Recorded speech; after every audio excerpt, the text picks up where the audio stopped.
Let me read to you a passage from the 5th chapter of St. Matthew's Gospel, verses 20 to 26. It's the Gospel for Friday of the first week of Lent. St. Matthew writes, Jesus said, I tell you that unless your righteousness surpasses that of the Pharisees and the teachers of the law, you will certainly not enter the kingdom of heaven. You have heard that it was said to the people long ago, do not murder, and anyone who murders will be subject to judgment. But I tell you that anyone who is angry with his brother will be subject to judgment. Again, anyone who says to his brother, Raca, is answerable to the Sanhedrin, but anyone who says, you fool, will be in danger of the fire of hell. Therefore, if you are offering your gift at the altar, and there remember that your brother has something against you, leave your gift there in front of the altar. First go and be reconciled to your brother, then come and offer your gift. Settle matters quickly with your adversary who is taking you to court. Do it while you are still with him on the way, or he may hand you over to the judge, and the judge may hand you over to the officer, and you may be thrown into prison. I tell you the truth, you will not get out till you have paid the last penny.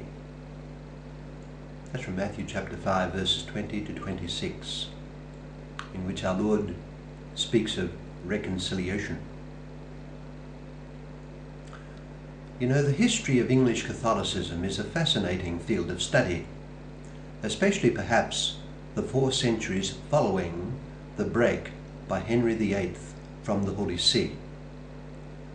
Among the points of high drama, and several could be mentioned, was the entry of the Oxford-based John Henry Newman into the Catholic Church.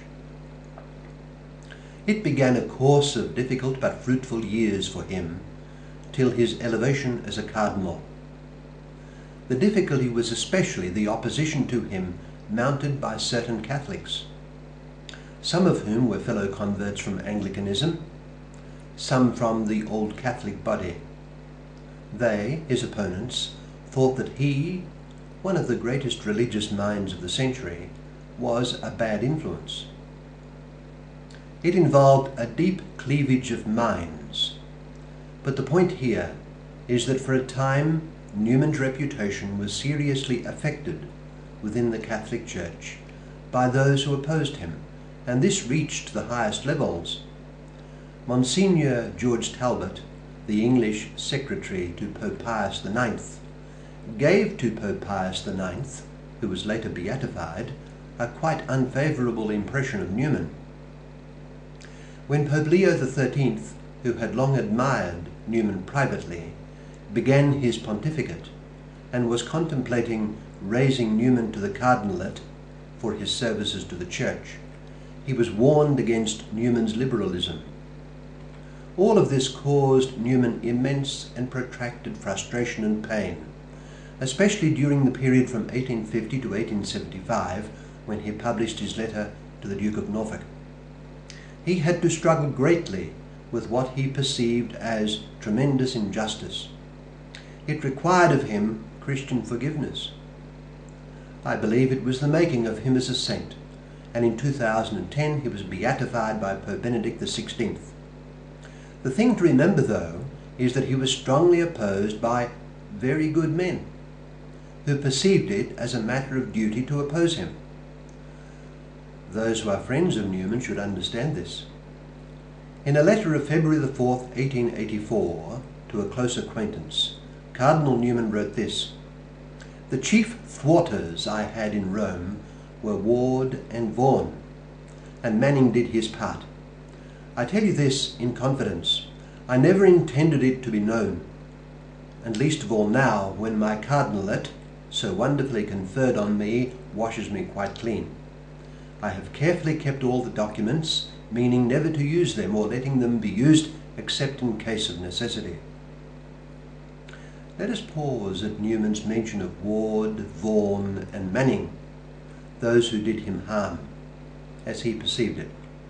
William George Ward lived from 1812 to 1882, was one of the great Catholic laymen of his day, a resolute and intrepid defender of Catholic truth, and a formidable opponent of the likes of John Stuart Mill. He was a leader in discussions of the metaphysical society and a winning fraternizer of his religious and intellectual opponents. He did great good in serving religion in his day. Vaughan was a member of an outstanding old Catholic English family, and he and others of his family spent illustrious lives in service of the Church. He himself succeeded Cardinal Manning as Cardinal Archbishop of Westminster. Cardinal Manning, a convert from Anglicanism like Newman and Ward, though later than these two, was one of the very effective Catholic archbishops in English history.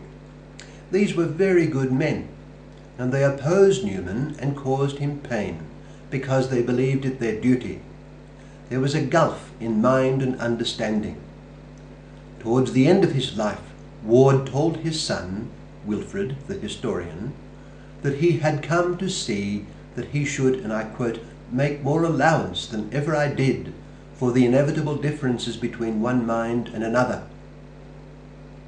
That's in the book William George Ward and the Catholic Revival, page 415.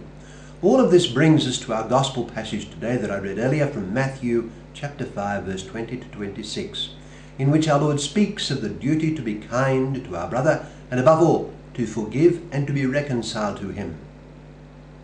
Therefore, if you are offering your gift at the altar, and there remember that your brother has something against you, leave your gift there in front of the altar. Go first and be reconciled to your brother, and then come and offer your gift. Christ is giving a general direction, and it is to be applied in countless different ways and circumstances. We just must find a way, with the aid of God's grace, of being forgiving in the face of injury, and of reconciling with our brother, especially in the realm of our minds and hearts. In our heart we must not harbour anger and the refusal to forgive. It is there that the struggle must be waged for reconciliation. And it may help us if we recollect that very often, perhaps generally for all we know, our maligner is very sincere, meaning to do good, and is himself perhaps a very good person. It has happened that even saints have injured one another. There must inevitably be misunderstandings and disagreements in a society made up of free human beings. It is inevitable that good people will be hurt, and often by other good people. What each person can take in hand is the challenge of forgiveness and of reconciliation. In the midst of injury and misunderstanding, do I truly desire to forgive? Do I desire to be reconciled with my hurtful brother? Do I desire to follow Christ's command in this respect? Do I desire to take my place truly by the side of Jesus Christ? Christ forgave his enemies, praying that they did not know what they were doing. This is the greatest form of magnanimity, greater than the giving of goods to the poor, because the more difficult. Let us aim to reach the end of our lives, and we do not know how short they will be, with a heart that goes to God, having forgiven everyone.